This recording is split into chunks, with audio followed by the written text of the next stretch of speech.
Pasintabi po sa mga nanananghalian, isa pong naagnas ng bangkay ang nakita naman sa isang kanal sa Cainta, Rizal. Inakala raw noong una na basura lamang ang bangkay na isinilid pa sa plastic. May ulat on the spot si Oscar Oida. Oscar? Yes, Connie, tama yung sinabi mo, no? Pasado alas 7 ng umaga nang madiskubre nga ang isang naagnas ng bangkay sa isang kanal dito sa kinalalagyan natin sa may Sumulong Highway, Barangay San Isidro, Cainta, Rizal. Noong una, inakala nga, Connie, na basura lamang itong bangkay na nooy nakasilid sa isang plastic. Nadiskubre ito ng isang tauhan ng isang kalapit na ice plant na si Jerry Apolinario.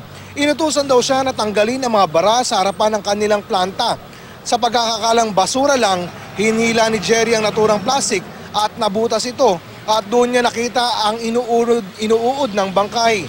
Dito na siya tumawag ng mga pulis. Walang natagpo ang anumang identification ng mga pulis sa katawan ng biktima na pinaniniwalaang 2 hanggang 3 araw ng patay. Ayon sa mga taga-barangay, wala raw napapaulat sa kanilang lugar na nawawalang tao at base umano sa itsura ng biktima, mukhang hindi raw ito taga roon sa lugar.